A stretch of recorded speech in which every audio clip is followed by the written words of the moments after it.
Programme ਦੇ ਵਿੱਚ ਇੱਕ ਵਾਰ ਫਿਰ ਤੁਹਾਡਾ ਸਭ ਦਾ ਨਿੱਘਾ ਸਵਾਗਤ ਆ। ਕੈਨੇਡਾ ਦੇ ਵਿੱਚ ਇਸ ਵੇਲੇ ਜਿਹੜੀ ਸ਼ਿਪਮੈਂਟ ਵੈਕਸੀਨਸ ਦੀ ਆ ਰਹੀ ਹੈ ਬਹੁਤ ਤੇਜ਼ੀ ਦੇ ਨਾਲ ਆ ਰਹੀ ਆ। ਇੱਕ ਅੰਦਾਜ਼ੇ ਦੇ ਮੁਤਾਬਕ 2.5 ਮਿਲੀਅਨ ਜਿਹੜੇ ਵੈਕਸੀਨ ਆ ਉਹ ਫਾਈਜ਼ਰ ਅਤੇ ਮਾਡਰਨਾ ਵੱਲੋਂ ਰੈਗੂਲਰਲੀ ਸ਼ਿਪ ਕਰਨ ਦਾ ਜਿਹੜਾ ਵਾਅਦਾ ਆ ਉਹ ਕੀਤਾ ਗਿਆ ਤੇ ਉਹ ਆ ਰਹੇ ਆ। ਪ੍ਰਧਾਨ ਮੰਤਰੀ ਜਸਟਿਨ ਟਰੂਡੋ ਨੇ ਕਿਹਾ ਕਿ 2 ਮਿਲੀਅਨ ਜਿਹੜੇ ਵੈਕਸੀਨ ਫਾਈਜ਼ਰ ਦੇ ਆ ਪਹਿਲਾਂ ਹੀ ਕੈਨੇਡਾ ਪਹੁੰਚ ਰਹੇ ਆ ਹਰ ਹਫ਼ਤੇ ਅਤੇ ਇਹ ਜੂਨ ਮਹੀਨੇ ਦੇ ਅਖੀਰ ਤੱਕ ਇਸੇ ਤਰ੍ਹਾਂ ਪਹੁੰਚਦੇ ਰਹਿਣਗੇ। ਤੇ ਹੁਣ ਮੋਡਰਨਾ ਨੇ 1 ਮਿਲੀਅਨ ਡੋਜ਼ ਜਿਹੜੀ ਆ ਹੋਰ ਭੇਜੀ ਆ ਤੇ ਨਾਲ ਦੀ ਨਾਲ ਲਗਾਤਾਰ ਹੋਰ ਜਿਹੜੇ ਆ 5 ਲੱਖ ਵੈਕਸੀਨ ਹਰ ਹਫ਼ਤੇ ਭੇਜਣ ਦਾ ਜਿਹੜਾ ਕਰਾਰ ਕੀਤਾ ਆ, ਜਿਹਦੇ ਨਾਲ ਕੀ ਹੋਊਗਾ ਕਿ ਪਹਿਲਾਂ ਤਾਂ ਜਿਹੜੇ ਕੈਨੇਡਾ ਦੇ ਲੋਕ ਨੇ ਉਹਨਾਂ ਦੇ ਪਹਿਲਾਂ ਵੈਕਸੀਨ ਲੱਗੂਗਾ, ਜਿਹੜਾ ਕਿ ਹੁਣ ਬਹੁਤ ਤੇਜ਼ੀ ਦੇ ਨਾਲ ਲੱਗ ਰਿਹਾ ਆ। ਅਪੁਆਇੰਟਮੈਂਟਸ ਵੀ ਬਹੁਤ ਜਲਦੀ ਮਿਲ ਰਹੀਆਂ ਔਨਲਾਈਨ। ਅਤੇ ਉਸ ਤੋਂ ਬਾਅਦ ਦੇ ਵਿੱਚ ਫਿਰ ਜਿਹੜੀ ਦੂਜੀ ਵੈਕਸੀਨ ਲੱਗਣੀ ਆ ਉਹ ਫਿਰ ਸ਼ੁਰੂ ਕਰ ਦਿੱਤੀ ਜਾਊਗੀ ਤਾਂ ਕਿ ਜਲਦ ਤੋਂ ਜਲਦ ਕੈਨੇਡਾ ਦੇ ਵੱਡੇ ਹਿੱਸੇ ਨੂੰ ਇਹ ਵੈਕਸੀਨ ਲਾ ਦਿੱਤਾ ਜਾਵੇ। ਜਿਵੇਂ ਅਮਰੀਕਾ ਬਹੁਤ ਖੁੱਲ੍ਹਾ ਦੇ ਚੁੱਕਾ, ਲੋਕ ਹੁਣ ਘੁੰਮਣ ਫਿਰਨ ਲੱਗ ਪਏ ਆ, ਹਵਾਈ ਸਫ਼ਰ ਵੀ ਅੰਦਰ ਕਰਨ ਲੱਗ ਪਏ ਆ। ਸੋ ਉਹ ਜਿਹੀਆਂ ਖੁੱਲ੍ਹਾਂ ਜਿਹੜੀਆਂ ਕੈਨੇਡਾ ਦੇ ਵਿੱਚ ਵੀ ਮਿਲ ਜਾਣ। ਸੋ ਜੇ ਅਮਰੀਕਾ ਅਤੇ ਕੈਨੇਡਾ ਦੇ ਵਿੱਚ ਵੱਡੀ ਪੱਧਰ ਦੇ ਉੱਤੇ ਬਾਲਗਾਂ ਦੇ ਇਹ ਟੀਕੇ ਲੱਗ ਜਾਂਦੇ ਆ ਤਾਂ ਜਿਹਨੂੰ ਫਿਰ ਹਰਡ ਇਮਿਊਨਿਟੀ ਹੋ ਜਾਂਦੀ ਆ, ਵੱਡੀ ਪੱਧਰ 'ਤੇ ਲੋਕ ਜਿਹੜੇ ਆ ਉਹ ਕੁਦਰਤੀ ਤੌਰ 'ਤੇ ਬਚਾਅ ਕਰਨ ਲੱਗ ਪੈਂਦੇ ਆ। ਤਾਂ ਫਿਰ ਕੋਈ ਵੱਡੀ ਗੱਲ ਨਹੀਂ ਕਿ ਕੈਨੇਡਾ ਅਮਰੀਕਾ ਦੀ ਜਿਹੜੀ ਸਰਹੱਦ ਆ ਉਹ ਵੀ ਆਪਸ ਵਿੱਚ ਖੁੱਲ੍ਹ ਜਾਵੇ। ਦੁਨੀਆ ਪੂਰੀ ਤਰ੍ਹਾਂ ਕਦੋਂ ਨੋਰਮਲ ਹੁੰਦੀ ਹੈ ਉਹਨੂੰ ਹਜੇ ਟਾਈਮ ਲੱਗਣਾ, ਕਿਉਂਕਿ ਦੁਨੀਆ ਦੇ ਤਾਂ ਹਜੇ ਤਕਰੀਬਨ 100 ਮੁਲਕ ਅਜਿਹੇ ਆ ਜਿਹਨਾਂ 'ਚ ਹਜੇ ਟੀਕਾ ਲੱਗਣਾ ਵੀ ਨਹੀਂ ਸ਼ੁਰੂ ਹੋਇਆ। ਸੋ ਉਹਨਾਂ ਚਿਰ ਜਿਹੜੀ ਦੁਨੀਆ ਪੂਰੀ ਨਹੀਂ ਖੁੱਲ੍ਹਣੀ, ਪਰ ਜਿਹੜੇ ਮੁਲਕ ਆਪਸ ਵਿੱਚ ਲਾਗੇ ਹੈਗੇ ਆ ਪਰ ਟੀਕੇ ਜਿਹੜੇ ਲੱਗ ਜਾਂਦੇ ਆ, ਹਰਡ ਇਮਿਊਨਿਟੀ ਹੋ ਜਾਂਦੀ ਆ, ਉਹ ਫਿਰ ਸਰਹੱਦਾਂ ਜਿਹੜੀਆਂ ਖੋਲ੍ਹ ਸਕਦੇ ਆ, ਘੁੰਮਣਾ ਫਿਰਨਾ ਸ਼ੁਰੂ ਹੋ ਸਕਦਾ ਆ।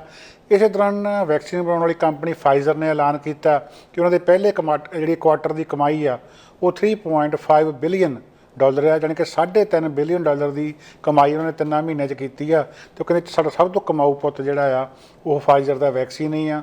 ਇਹਦੀ ਧੜ ਪੂਰੀ ਦੁਨੀਆ ਦੇ ਵਿੱਚ ਵਿਕਰੀ ਹੋ ਰਹੀ ਆ, ਜਿਸ ਕਰਕੇ ਸਾਨੂੰ ਐਡਾ ਵੱਡਾ ਪ੍ਰੋਫਿਟ ਜਿਹੜਾ ਆ ਜੀ ਉਹ ਹੋਇਆ ਆ। ਇਹਦੇ ਨਾਲ ਹੀ ਆਪਾਂ ਲੋਕਲ ਪੱਧਰ 'ਤੇ ਗੱਲ ਕਰਾਂਗੇ। ਸਰੀ ਦੇ ਗੁਆਂਢੀ ਸ਼ਹਿਰਾਂ ਦੇ ਵਿੱਚ ਚੱਲ ਰਹੀ ਗੋਲੀਬਾਰੀ ਦੀ। ਇਹ ਗੋਲੀਬਾਰੀ ਜਿਹੜੀ ਆ ਉਹ ਬੀਤੇ 4 ਦਿਨਾਂ ਤੋਂ ਲਗਾਤਾਰ ਚੱਲ ਰਹੀ ਹੈ। ਅਕਸਰ ਕਿਸੇ ਵੱਡੇ ਗੈਂਗਸਟਰ ਦੇ ਕਤਲ ਤੋਂ ਬਾਅਦ ਗੈਂਗਵਾਰ ਸ਼ੁਰੂ ਹੋ ਜਾਂਦੀ ਆ।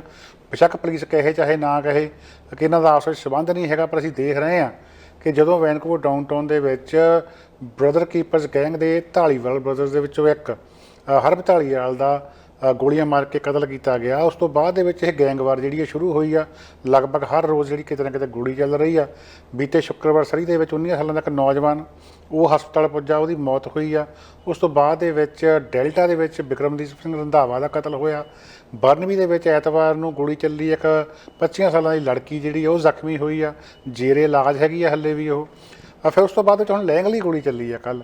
ਲੈਂਗਲੀ ਦੇ ਵਿਲੋਬਰੁੱਕ ਮਾਲ ਦੇ ਬਾਹਰ ਜਿਹੜਾ ਆ ਇੱਕ ਘਾਤ ਲਾ ਕੇ ਹਮਲਾ ਕੀਤਾ ਗਿਆ। ਇੱਕ ਵਿਅਕਤੀ ਜਿਹੜਾ ਉਹ ਸਖਤ ਜ਼ਖਮੀ ਹੋ ਗਿਆ, ਜਿਹਨੂੰ ਹਸਪਤਾਲ ਲਿਜਾਇਆ ਗਿਆ।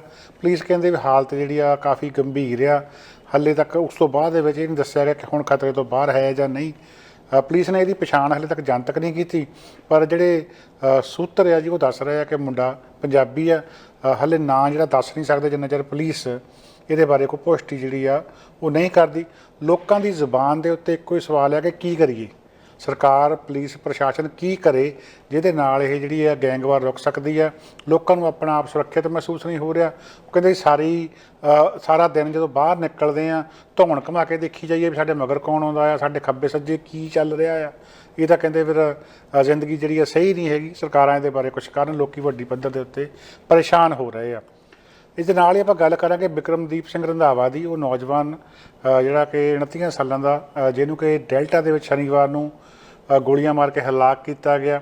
ਇਹ ਕਰੈਕਸ਼ਨਲ ਆਫਿਸਰ ਮੁੰਡਾ ਜਿਹੜਾ ਕਿ ਜੇਲ੍ਹ ਅਧਿਕਾਰੀ ਸੀਗਾ। ਇਹਦੇ ਨਾਲ ਇਹ ਹੋਰ ਕੋਈ ਕੰਮ ਵੀ ਕਰਦਾ ਸੀਗਾ, ਪੜ੍ਹਦਾ ਵੀ ਸੀਗਾ।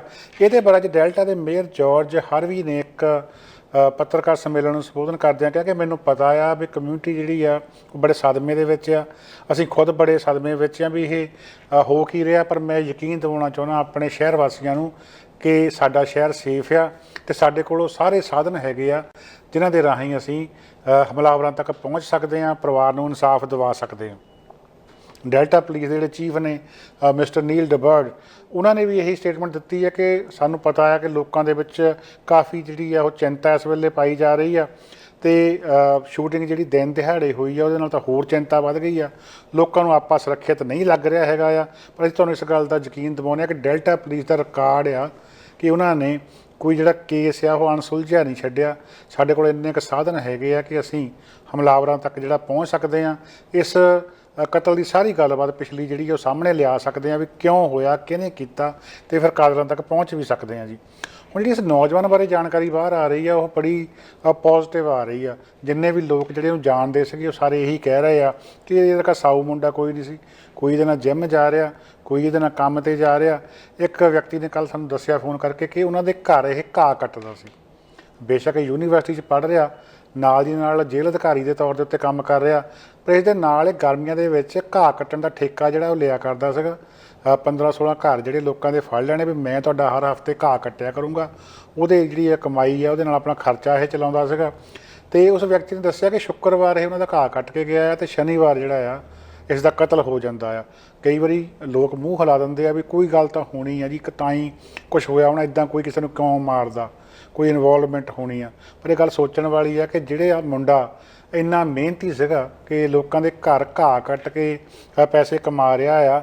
ਸੋ ਉਹ ਜਿਹੜਾ ਵਿਅਕਤੀ ਆ ਉਹਦੇ ਕਤਲ ਦੇ ਉੱਤੇ ਸਾਡਾ ਖੂਨ ਨਹੀਂ ਖੌਲਣਾ ਚਾਹੀਦਾ, ਸਾਨੂੰ ਗੁੱਸੇ ਨਹੀਂ ਹੋਣਾ ਚਾਹੀਦਾ, ਸਾਨੂੰ ਪੁੱਛਣਾ ਨਹੀਂ ਚਾਹੀਦਾ ਅਧਿਕਾਰੀਆਂ ਨੂੰ, ਪੁਲਿਸ ਨੂੰ, ਪ੍ਰਸ਼ਾਸਨ ਨੂੰ ਵੀ ਇਹੋ ਜਿਹੇ ਹੁਣ ਕਤਲ ਹੋਣ ਲੱਗ ਪਏ ਕਿ ਹੁਣ ਤਾਂ ਅੱਗ ਜਿਹੜੀ ਦਰਾਂ ਤੱਕ ਪਹੁੰਚ ਗਈ ਹੈ। ਹੁਣ ਤਾਂ ਜਿਹੜੇ ਲੋਕਾਂ ਨੂੰ ਲੋਕ ਬਚਾਉਣ ਵਾਲੇ ਉਹ ਮਾਰੇ ਜਾਣ ਲੱਗੇ ਆ। ਸਰਕਾਰ ਦੀਆਂ ਅੱਖਾਂ ਜਿਹੜੀਆਂ ਕਦੋਂ ਖੁੱਲ੍ਹਣਗੀਆਂ। ਇਸ ਦੇ ਨਾਲ ਹੀ ਵੈਨਕੂਵਰ ਪੁਲਿਸ ਦੇ ਰਿਟਾਇਰਡ ਜਿਹੜੇ ਇੱਕ ਆਫਿਸਰ ਨੇ ਜੀ, ਬ੍ਰੈਡ ਸਟੀਫਨ, ਉਹਨਾਂ ਨੇ ਵੀ ਇੱਕ ਹਲੂਣਾ ਦੇਣ ਵਾਲਾ ਬਿਆਨ ਜਿਹੜਾ ਦਾਗਿਆ ਆ। ਉਹ ਕਹਿੰਦੇ ਵੀ ਮੈਨੂੰ ਬੜੀ ਹੈਰਾਨਗੀ ਇਸ ਗੱਲ ਦੀ ਆ ਕਿ ਭਾਈਚਾਰੇ ਦੇ ਵਿੱਚ ਇਸ ਕਤਲ ਤੋਂ ਬਾਅਦ ਗੁੱਸਾ ਹੈ ਨਹੀਂ ਗਾ, ਭਾਈਚਾਰੇ ਦੇ ਵਿੱਚ ਇਸ ਕਤਲ ਤੋਂ ਬਾਅਦ ਸਦਮਾ ਹੈ ਨਹੀਂ ਗਾ, ਉਹ ਕੋਈ ਰਿਐਕਸ਼ਨ ਨਹੀਂ ਕਰ ਰਹੇ ਹੈਗੇ ਕਿ ਇੱਕ ਐਡੀ ਵੱਡੀ ਜਿਹੜੀ ਗੱਲ ਹੋਈ ਹੈ ਕਿ ਕਰੈਕਸ਼ਨਲ ਆਫਿਸਰ ਨੂੰ ਦਿਨ ਦਿਹਾੜੇ ਮਾਰ ਦਿੱਤਾ ਗਿਆ ਅਤੇ ਭਾਈਚਾਰਾ ਕੋਈ ਰੋਹ ਹੀ ਨਹੀਂ ਦਿਖਾ ਰਿਹਾ ਹੈਗਾ। ਉਹ ਕਹਿੰਦੇ ਇਸ ਗੱਲ ਦੀ ਮੈਨੂੰ ਬੜੀ ਹੈਰਾਨੀ ਆ। ਕਿਸੇ ਹੋਰ ਨੇ ਆਣ ਕੇ ਤੁਹਾਡੇ ਮਸਲੇ ਹੱਲ ਨਹੀਂ ਕਰਨੇ, ਇਹ ਮਸਲੇ ਤੁਹਾਡੇ ਸਿਰ ਜਿਹੜੇ ਪਏ ਆ ਤੁਹਾਨੂੰ ਖੁਦ ਹੱਲ ਕਰਨੇ ਪੈਣੇ ਆ। ਬਾਕੀ ਜਿਹੜੀ ਗੱਲ ਹੈਗੀ ਆ ਕਿ ਹੁਣ ਗਾਂਹ ਸੋਚਣ ਵਾਲੀ ਹੈ ਕਿ ਕੀ ਅਸੀਂ ਇੱਡੇ ਤਮਾਸ਼ਬੀਨ ਬਣ ਕੇ ਜ਼ਿੰਦਗੀ ਲੰਘਾਉਣੀ ਆ, ਜਾਂ ਜਿੱਥੇ ਅਸੀਂ ਰਹਿ ਰਹੇ ਹਾਂ, ਜਿਸ ਸਮਾਜ ਦੇ ਵਿੱਚ ਵਿਚਰਦੇ ਆ, ਉਹਨੂੰ ਸੁਰੱਖਿਅਤ ਰੱਖਣ ਲਈ ਕੁਛ ਕਰਨਾ ਆ। ਉਡੀਕ ਕਰੀ ਜਾਣੀ ਹੈ ਕਿ ਜਿੰਨਾ ਚਿਰ ਸਾਡੇ ਘਰ ਨਹੀਂ ਕੁਛ ਹੁੰਦਾ ਉਹਨਾਂ ਚਿਰ ਤਮਾਸ਼ਾ ਦੇਖੋ। ਪਰ ਇਹ ਗੱਲ ਯਾਦ ਰੱਖੋ, ਜਦੋਂ ਆਪਣੇ ਘਰ ਕੁਛ ਹੋਇਆ ਉਦੋਂ ਫਿਰ ਲੋਕਾਂ ਨੇ ਵੀ ਤਮਾਸ਼ਾ ਹੀ ਦੇਖਣਾ ਆ, ਅਤੇ ਉਦੋਂ ਫਿਰ ਅੱਖਾਂ 'ਚ ਘਸੁੰਨ ਦੇ ਕੇ ਰੋਣ ਤੋਂ ਬਿਨਾਂ ਕੋਈ ਚਾਰਾ ਨਹੀਂ ਹੋਣਾ। ਉਦੋਂ ਦੁਨੀਆ ਤਮਾਸ਼ਾ ਜਿਹੜੀ ਆ ਉਹ ਦੇਖਦੀ ਹੋਣੀ ਆ। ਆਪਣੇ ਵਿਧਾਇਕਾਂ ਨੂੰ, ਆਪਣੇ ਮੰਤਰੀਆਂ ਸੰਤਰੀਆਂ ਨੂੰ ਪੁੱਛੋ ਵੀ ਵੇਕਅਪ ਸਰੀ ਨੇ 2-2.5 ਸਾਲ ਪਹਿਲਾਂ ਵਿਧਾਨ ਸਭਾ ਦੇ ਵਿੱਚ ਇੱਕ ਮਤਾ ਪਵਾਇਆ ਸੀਗਾ ਗੈਂਗ ਹਿੰਸਾ ਸੰਬੰਧੀ ਕਾਨੂੰਨਾਂ ਦੇ ਉੱਤੇ ਸਖਤੀ ਕਰਾਉਣ ਵਾਸਤੇ। ਉਸ ਮਤੇ ਦੇ ਉੱਤੇ ਲਿਬਰਲ ਪਾਰਟੀ ਅਤੇ NDP ਪਾਰਟੀ ਦੋਹਾਂ ਨੇ ਜਿਹੜੇ ਆ ਸਰਬਸੰਮਤੀ ਦੇ ਨਾਲ ਕਾਨੂੰਨ ਜਿਹੜੇ ਨਵੇਂ ਕਿਉਂ ਨਹੀਂ ਆਏ। ਜਨਤਕ ਸੁਰੱਖਿਆ ਮੰਤਰੀ BC ਦੇ ਮਾਈਕ ਫਰਨਵਰਥ ਉਹਨਾਂ ਨੇ ਕਿਹਾ ਸੀਗਾ ਕਿ ਅਸੀਂ ਨੀਤੀ ਘੜੀ ਆ ਗੈਂਗ ਹਿੰਸਾ ਦੇ ਉੱਤੇ ਕਾਬੂ ਪਾਉਣ ਦੀ। ਉਸ ਬਿਆਨ ਆਏ ਨੂੰ ਵੀ ਲਗਭਗ ਸਾਲ ਹੋ ਚੱਲਿਆ। ਉਹ ਨੀਤੀ ਜਿਹੜੀ ਘੜੀ ਸੀ ਉਹਨੂੰ ਅਮਲ ਵਿੱਚ ਕਦੋਂ ਲਿਆਉਣਾ ਆ। ਹੁਣ ਤਾਂ ਜਿਹੜੀ ਕਹਿ ਲਓ ਵੀ ਮੌਤਾਂ ਬਹੁਤ ਹੋਣ ਲੱਗ ਪਈਆਂ। ਇੱਕ ਗੱਲ ਜਿਹੜੀ ਮੰਨਣਯੋਗ ਆ BC ਦੇ ਵਿੱਚ ਕਿ ਸਾਡੇ ਕੋਲ ਜੇਲ੍ਹ ਅਧਿਕਾਰੀਆਂ ਦੀ ਘਾਟ ਆ, ਸਾਡੇ ਕੋਲ ਪੁਲਿਸ ਅਫਸਰਾਂ ਦੀ ਘਾਟ ਆ, ਇੱਥੇ ਜੱਜਾਂ ਦੀ ਘਾਟ ਆ, ਅਦਾਲਤ ਦੇ ਵਿੱਚ ਕਮਰਿਆਂ ਦੀ ਘਾਟ ਆ। ਇਹੀ ਕਾਰਨ ਕਰਕੇ ਕਾਨੂੰਨ ਨਰਮ ਆ। ਇਹ ਸਾਰੇ ਕਾਰਨ ਮਿਲਾ ਕੇ ਕਿਤੇ ਨਾ ਕਿਤੇ ਜਿਹੜਾ ਆ ਉਹ ਕਾਨੂੰਨ ਨੂੰ ਕੰਮ ਨਹੀਂ ਕਰਨ ਦੇ ਰਹੇ। ਜਿਹੜੇ ਆ ਪੁਲਿਸ ਮੁਲਾਜ਼ਮ ਆ ਉਹ ਵੀ ਬੜੇ ਖਿਜੇ ਹੋਏ ਆ। ਉਹ ਕਹਿੰਦੇ ਵੀ ਅਸੀਂ ਬਹੁਤ ਜ਼ੋਰ ਲਾ ਕੇ ਜਿਹੜਾ ਬੰਦਾ ਫੜੀਦਾ, ਇਨਵੈਸਟੀਗੇਸ਼ਨ ਕਰਕੇ ਇੱਥੇ ਤੱਕ ਲੈ ਕੇ ਆਈ ਦੀ ਆ। ਉਸ ਤੋਂ ਬਾਅਦ ਵੱਡੇ ਵਕੀਲ ਜਿਹੜੇ ਆ ਕਾਨੂੰਨੀ ਚੋਰ ਮੋਰੀਆਂ ਦਾ ਫਾਇਦਾ ਚੁੱਕ ਕੇ ਉਹਨੂੰ ਛੁਡਾ ਲੈਂਦੇ ਆ ਅਤੇ ਉਹ ਬਾਹਰ ਖੜਾ ਸਾਨੂੰ ਦੰਦ ਚੜਾ ਰਿਹਾ ਹੁੰਦਾ। ਸੋ ਇਸ ਮਾਮਲੇ ਦੇ ਵਿੱਚ ਸੋਚਣ ਵਾਲੀ ਗੱਲ ਹੈਗੀ ਆ ਕਿ ਇਹਨੂੰ ਫਾਸਟ ਟਰੈਕ ਕਿੱਦਾਂ ਕਰਨਾ, ਇਹਨਾਂ ਮਾਮਲਿਆਂ ਨੂੰ ਦੋਸ਼ੀਆਂ ਨੂੰ ਸਜ਼ਾ ਕਿੱਦਾਂ ਸਖਤ ਦਿਵਾਉਣੀ ਹੈ ਤਾਂ ਕਿ ਕਿਸੇ ਨੂੰ ਅਸਰ ਤਾਂ ਹੋਵੇ। ਲੋਕਾਂ ਜਿਹੜੇ ਇਹ ਗੈਂਗਵਾਰ ਦੇ ਵਿੱਚ ਇਨਵੋਲਵ ਨੇ ਉਹਨਾਂ ਨੂੰ ਕਿਸੇ ਦਾ ਡਰ ਭੌ ਤਾਂ ਹੋਵੇ, ਵਰਨਾ ਲੋਕ ਜਿਹੜੇ ਖੁੱਲ੍ਹੇਆਮ ਜਿਹੜਾ ਸਾਰਾ ਕੁਛ ਇਹ ਕਰ ਰਹੇ ਆ। ਬਾਕੀ ਹੁਣ ਇਹ ਸਮੱਸਿਆ ਕਿਸੇ ਇੱਕ ਸ਼ਹਿਰ ਦੀ ਨਹੀਂ ਰਹੀ। ਅੱਗੇ ਤਾਂ ਕਹਿੰਦੇ ਸੀ ਕਿ ਸਮੱਸਿਆ ਇਕੱਲੀ ਸਰੀ ਦੀ ਆ, ਹੁਣ ਪਹਿਲੀ ਗੋਲੀ ਵੈਨਕੂਵਰ ਚੱਲਦੀ ਆ, ਦੂਜਾ ਜਿਹੜਾ ਬੰਦਾ ਮਾਰਿਆ ਜਾਂਦਾ ਕੋਈ ਕਿਟਲਮ ਮਾਰਿਆ ਜਾਂਦਾ, ਉਸ ਤੋਂ ਬਾਅਦ ਫਿਰ ਸਰੀ ਗੋਲੀ ਚੱਲਦੀ ਆ, ਫਿਰ ਡੈਲਟਾ ਚੱਲਦੀ ਆ, ਉਸ ਤੋਂ ਬਾਅਦ ਦੇ ਵਿੱਚ ਫਿਰ ਹੁਣ ਲੈਂਗਲੀ ਚੱਲਦੀ ਆ। ਸੋ ਇਹ ਦੇਖਣ ਵਾਲੀ ਗੱਲ ਹੈਗੀ ਹੈ ਕਿ ਗਾਂ ਹੁਣ ਅਸੀਂ ਐਵਸਪੋਰਟ ਦੇ ਮਿਸ਼ਨ ਗੋਲੀ ਚੱਲਣ ਦੀ ਉਡੀਕ ਕਰ ਰਹੇ ਹਾਂ। ਸੋ ਇਸ ਨੂੰ ਹੁਣੇ ਦਖਲ ਦੇ ਕੇ ਜਿਹੜਾ ਕਰਨਾ ਪੈਣਾ। ਉਹਦੇ ਵਿੱਚ ਸਭ ਤੋਂ ਜ਼ਰੂਰੀ ਆ ਪਬਲਿਕ ਜਿਹੜੀ ਆ ਉਹ ਆਪਣੇ ਨੁਮਾਇੰਦਿਆਂ ਦੇ ਉੱਤੇ ਜ਼ੋਰ ਪਾਵੇ, ਜਿਹੜੇ ਚੁਣ ਕੇ ਭੇਜੇ ਆ ਕਿ ਸਾਨੂੰ ਇਹਦਾ ਹੱਲ ਚਾਹੀਦਾ ਆ। ਜਿੰਨਾ ਚਿਰ ਅਸੀਂ ਪੁੱਛਦੇ ਨਹੀਂ ਹੈਗੇ ਉਹਨਾਂ ਚਿਰ ਜਿਹੜਾ ਕੁਛ ਨਹੀਂ ਹੋਣਾ। ਮੈਨੂੰ ਪਤਾ ਇਸ ਗੱਲ ਦਾ ਕਿ ਜਦੋਂ ਮੰਤਰੀਆਂ ਸੰਤਰੀਆਂ ਨੂੰ ਪੁੱਛਦੇ ਆ ਤਾਂ ਉਹਨਾਂ ਦੇ ਜਿਹੜੇ ਚਮਚੇ ਆ ਉਹ ਬੜੇ ਤੰਗ ਹੁੰਦੇ ਆ ਕਿ ਸਾਡੇ ਬੰਦੇ ਨੂੰ ਕਾਹਲੇ ਪੁੱਛਦੇ ਆ। ਜਿਨ੍ਹਾਂ ਨੇ ਫਿਰ ਇਮੀਗ੍ਰੇਸ਼ਨ ਦੀਆਂ ਚਿੱਠੀਆਂ ਲਈਆਂ ਹੁੰਦੀਆਂ ਆ ਉਹਨਾਂ ਨੂੰ ਤਕਲੀਫ ਹੁੰਦੀ ਆ। ਪਰ ਇਹ ਗੱਲ ਸਮਝਣੀ ਪੈਣੀ ਆ ਕਿ ਇਹ ਸਮਾਜ ਜਿਹੜਾ ਆ ਇਹਨੂੰ ਚੰਗਾ ਕਿੱਦਾਂ ਰੱਖਣਾ ਆ। ਇਹਦਾ ਸਾਨੂੰ ਅਧਿਕਾਰ ਕਾਨੂੰਨ ਦਿੰਦਾ ਹੁੰਦਾ ਕਿ ਆਪਣੇ ਜਿਹੜੇ ਨੁਮਾਇੰਦੇ ਚੁਣੇ ਹੋਏ ਆ ਉਹਨਾਂ ਨੂੰ ਜਵਾਬਦੇਹੀ ਉਹਨਾਂ ਤੋਂ ਲਵੋ, ਉਹਨਾਂ ਨੂੰ ਸਵਾਲ ਕਰੋ, ਤਾਂ ਹੀ ਜਿਹੜਾ ਅਸੀਂ ਕੈਨੇਡਾ ਇਹਨੂੰ ਕੈਨੇਡਾ ਰੱਖ ਸਕਦੇ ਹਾਂ। ਅਦਰਵਾਈਜ਼ ਇਸ ਨੇ ਵਿਗੜਨ ਆ ਬਹੁਤੇ ਦਿਨ ਨਹੀਂ ਲੈਣੇ। ਆਪਾਂ ਗੱਲ ਕਰ ਰਹੇ ਸੀਗੇ ਪੁਲਿਸ ਮੁਲਾਜ਼ਮਾਂ ਦੀ ਕਿ ਪੁਲਿਸ ਮੁਲਾਜ਼ਮ ਵੀ ਜਿਹੜੇ ਅੱਕੇ ਪਏ ਆ ਇਸ ਨੌਕਰੀ ਦੇ ਦੌਰਾਨ, ਉਹਨਾਂ ਨੇ ਆਪਣੀ ਸਿਹਤ ਤੱਕ ਵਿਗਾੜ ਲਈ ਆ ਕਿਉਂਕਿ ਪ੍ਰੈਸ਼ਰ ਦੇ ਵਿੱਚ ਰੋਜ਼ ਗੁਜ਼ਰਦੇ ਆ। ਸੌਖਾ ਨਹੀਂ ਹੁੰਦਾ ਕਿਸੇ ਦੇ ਘਰ ਜਾ ਕੇ ਕਹਿਣਾ ਅੱਧੀ ਰਾਤ ਨੂੰ ਕਿ ਤੁਹਾਡਾ ਜਿਹੜਾ ਮੁੰਡਾ ਆ ਫਲਾਣੀ ਥਾਂ ਉਹਦੀ ਲਾਸ਼ ਲੱਭੀ ਆ। ਬੜਾ ਜਿਗਰਾ ਚਾਹੀਦਾ ਇਹਨਾਂ ਕੰਮਾਂ ਦੇ ਵਾਸਤੇ। ਉਹ ਆਪਣਾ ਫਰਜ਼ ਪੂਰਾ ਕਰਦੇ ਆ, ਪਰ ਇੱਕ ਮਨੁੱਖ ਹੋਣ ਦੇ ਨਾਤੇ, ਇੱਕ ਇਨਸਾਨ ਹੋਣ ਦੇ ਨਾਤੇ ਉਹਨਾਂ ਦੇ ਅੰਦਰ ਕੀ ਬੀਤਦੀ ਹੋਊਗੀ, ਇਹਦਾ ਜਿਹੜਾ ਖੁਲਾਸਾ ਹੈ ਉਦੋਂ ਸਾਹਮਣੇ ਹੋਇਆ ਜਦੋਂ RCMP ਦੀ ਇੱਕ ਹਾਈ ਪ੍ਰੋਫਾਈਲ ਜਿਹੜੀ ਪੁਲਿਸ ਅਧਿਕਾਰੀ ਆ, ਸਟਾਫ ਸਰਜੈਂਟ ਜੈਨੀਫਰ ਪਾਉਂਡ, ਜਿਹਨੂੰ ਕਿ ਅਕਸਰ ਤੁਸੀਂ ਪ੍ਰੈਸ ਰਿਲੀਜ਼ਸ ਦੇ ਵਿੱਚ ਮੀਡੀਆ ਸਾਹਮਣੇ ਬਿਆਨ ਦਿੰਦਿਆਂ ਦੇਖਿਆ, ਉਹ ਆਪਣੀ ਨੌਕਰੀ ਛੱਡ ਕੇ ਲਾਂਭੇ ਹੋ ਗਈ। ਅਤੇ ਉਹਨੇ ਨੌਕਰੀ ਛੱਡਣ ਦਾ ਕਾਰਨ ਵੀ ਇਹੀ ਦੱਸਿਆ ਕਿ RCMP ਦੀ ਕਾਰਗੁਜ਼ਾਰੀ ਤੋਂ ਉਹ ਖੁਸ਼ ਨਹੀਂ ਹੈਗੀ, ਖਾਸ ਕਰਕੇ ਜਦੋਂ ਉਹ ਬਿਮਾਰ ਹੋ ਗਈ ਤਾਂ ਉਹਦੀ ਸੰਭਾਲ ਜਿਹੜੀ ਆ ਬਿਲਕੁਲ ਵੀ ਨਹੀਂ ਹੋਈ। ਉਸ ਦੇ ਦੱਸਣ ਦੇ ਮੁਤਾਬਕ, ਸਾਰਜੈਂਟ ਜੈਨੀਫਰ ਪਾਉਂਡ ਦੇ ਦੱਸਣ ਦੇ ਮੁਤਾਬਕ, ਉਹ 15 ਸਾਲ ਦੀ ਸੀ ਜਦੋਂ ਉਹਨੇ ਮਨ ਵਿੱਚ ਬਣਾ ਲਿਆ ਸੀਗਾ ਕਿ ਮੈਂ ਪੁਲਿਸ ਅਧਿਕਾਰੀ ਬਣਨਾ ਆ। ਆਪਣੇ ਪਿਤਾ ਦੇ ਨਕਸ਼ੇ ਕਦਮਾਂ 'ਤੇ ਚੱਲਦੇ ਆ। ਉਹ ਕਹਿੰਦੀ ਮੇਰਾ ਭਰਾ ਵੀ ਪੁਲਿਸ ਅਧਿਕਾਰੀ ਬਣਿਆ, ਮੇਰਾ ਘਰ ਵਾਲਾ ਵੀ ਪੁਲਿਸ ਅਧਿਕਾਰੀ ਆ, ਪਰਿਵਾਰ ਦੇ ਵਿੱਚ ਹੋਰ ਬਹੁਤ ਸਾਰੇ ਜੀਅ ਆ ਜਿਹੜੇ ਪੁਲਿਸ ਵਿੱਚ ਸੇਵਾਵਾਂ ਦੇ ਰਹੇ ਆ, ਮੈਂ ਖੁਦ ਦਿੱਤੀਆਂ। ਉਹ ਕਹਿੰਦੇ ਵੀ ਹੌਲੀ ਹੌਲੀ ਕੀ ਹੋਇਆ ਕਿ ਇਹ ਪ੍ਰੈਸ਼ਰ ਬਹੁਤ ਹੁੰਦਾ।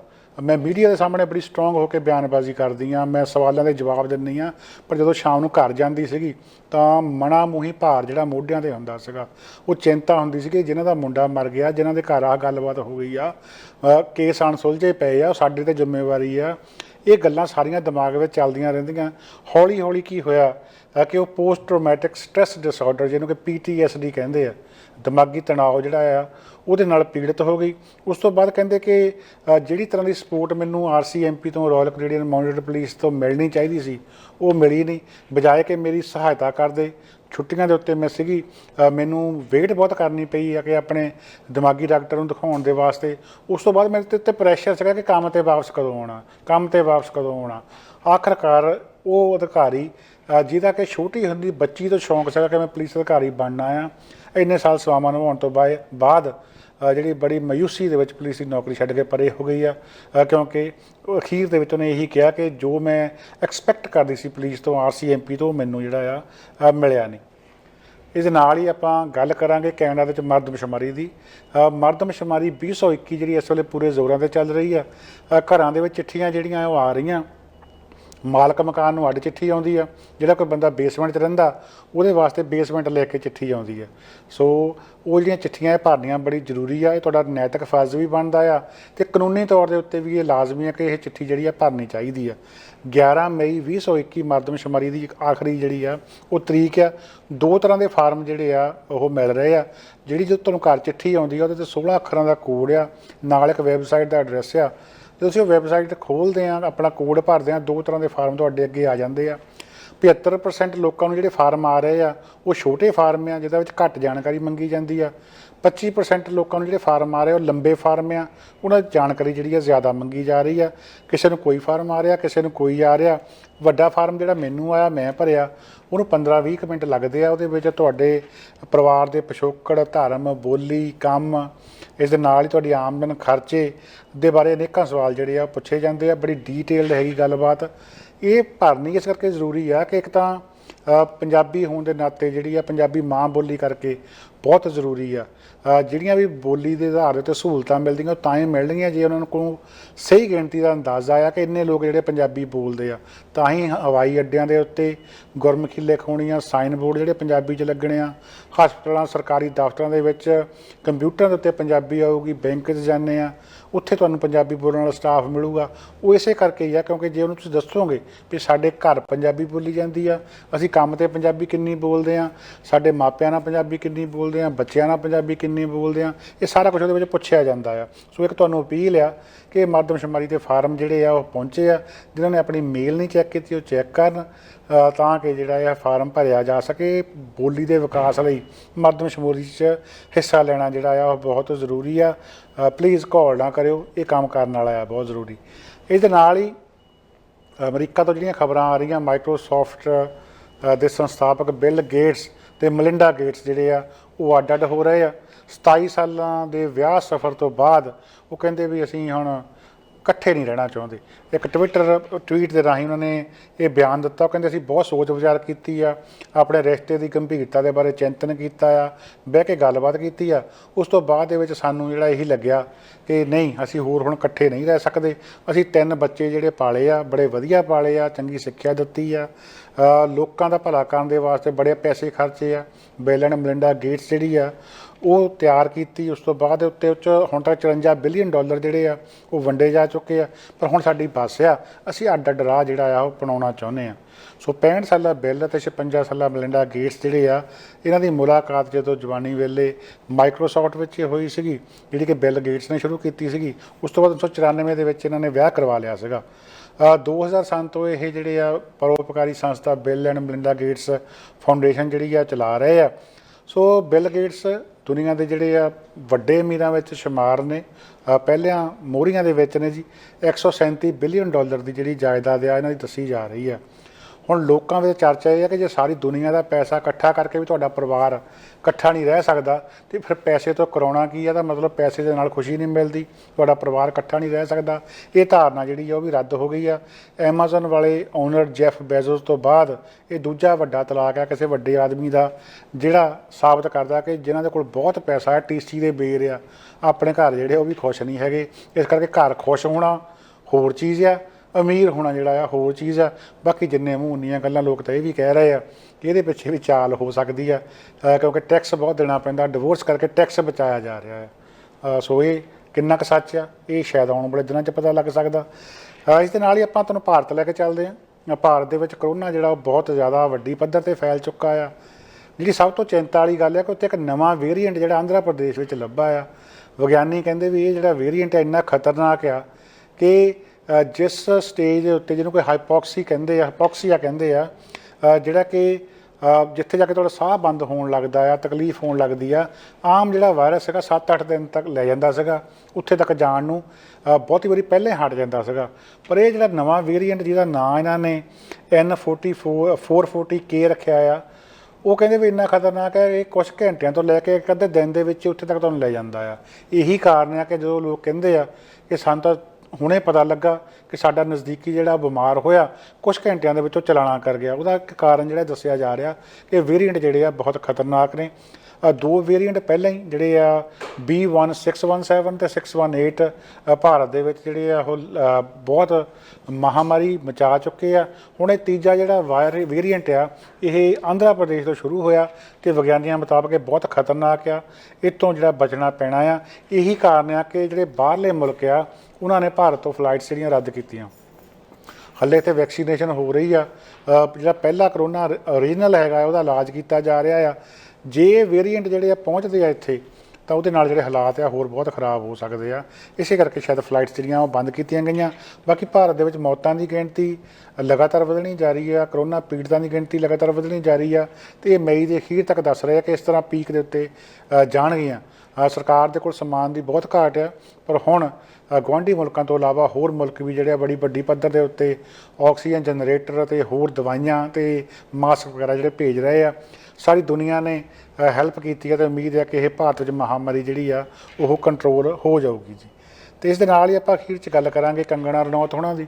ਕੰਗਣਾ ਰਣੌਤ ਬਾਲੀਵੁੱਡ ਦੀ ਫਿਲਮ ਅਭਿਨੇਤਰੀ, ਮੂੰਹ ਫੱਟ ਅਭਿਨੇਤਰੀ ਕਹਿ ਸਕਦੇ ਹਾਂ, ਜਿਨ੍ਹਾਂ ਨੇ ਕਿ ਬੜੇ ਜਿਹੜੇ ਆ ਪੁੱਠੇ ਸਿੱਧੇ ਬਿਆਨ ਬੀਤੇ ਦਿੱਤੇ ਆ। ਕਿਸਾਨ ਮੋਰਚੇ ਦੇ ਪ੍ਰਤੀ, ਕਿਸਾਨ ਬੀਬੀਆਂ ਪ੍ਰਤੀ ਬੜੀ ਮੰਦੀ ਸ਼ਬਦਾਵਲੀ ਵਰਤੀ। ਦੁਨੀਆ ਭਰ 'ਚੋਂ ਵਿਰੋਧ ਹੋਇਆ। ਸੰਘੀਆਂ ਦੀ ਜਿੱਦਾਂ ਕਹਿ ਲਓ ਕਿ ਮਾਊਥ ਪੀਸ ਬਣ ਕੇ ਵਿਚ ਰਹੀ ਆ। ਉਹ ਗੱਲਾਂ ਕਰਦੀ ਆ ਬੀਬੀ ਜਿਹੜੀਆਂ ਕਿ ਆਮ ਤੌਰ 'ਤੇ ਕਹਿਣੀਆਂ ਵੀ ਕਈ ਵਾਰੀ ਔਖੀਆਂ ਹੁੰਦੀਆਂ ਆ। ਇਸੇ ਕਰਕੇ ਸ਼ਾਇਦ ਟਵਿੱਟਰ ਨੇ ਜਿਹੜਾ ਉਹਨਾਂ ਦਾ ਖਾਤਾ ਆ ਉਹ ਬੰਦ ਕਰ ਦਿੱਤਾ, ਕਿਉਂਕਿ ਕਹਿੰਦੇ ਕਿ ਹੱਦ ਹੁੰਦੀ ਆ ਵੀ ਤੁਸੀਂ ਇੰਨਾ ਕਿ ਜ਼ਹਿਰ ਜਿਹੜਾ ਆ ਉਹ ਉਗਲ ਸਕਦੇ ਆ, ਉਸ ਤੋਂ ਹੁਣ ਵੱਧ ਜ਼ਹਿਰ ਉਗਲ ਗਿਆ। ਇਸ ਕਰਕੇ ਉਹਨਾਂ ਨੇ ਜਿਵੇਂ ਟਰੰਪ ਉਹਨਾਂ ਦਾ ਖਾਤਾ ਬੰਦ ਕੀਤਾ ਸੀਗਾ, ਇੱਦਾਂ ਹੀ ਕੰਗਣਾ ਰਣੌਤ ਦਾ ਖਾਤਾ ਜਿਹੜਾ ਆ ਉਹ ਵੀ ਬੰਦ ਕਰ ਦਿੱਤਾ ਗਿਆ ਆ। ਹਾਲਾਂਕਿ ਇਹ ਗੱਲ ਵੱਖਰੀ ਆ, ਕੁਝ ਜਾਂਦੇ ਵੀ ਜਿਹੜੇ ਆ ਕੁਝ ਟਵੀਟ ਇਹੋ ਜਿਹੇ ਕਰ ਗਏ ਜਿਨ੍ਹਾਂ ਨੂੰ ਪੜ੍ਹ ਕੇ ਜਿਹਨਾਂ ਨੂੰ ਹਾਸਾ ਵੀ ਆਉਂਦਾ ਆ, ਅਤੇ ਇਹ ਵੀ ਨਹੀਂ ਪਤਾ ਲੱਗਦਾ ਕਿ ਉਹਨਾਂ ਨੇ ਆਪਣੇ ਸਾਥੀਆਂ ਦੀ ਜਿਹੜੀ ਸਿਫਤ ਕੀਤੀ ਹੈ ਕਿ ਬੇਇੱਜ਼ਤੀ ਕੀਤੀ ਆ।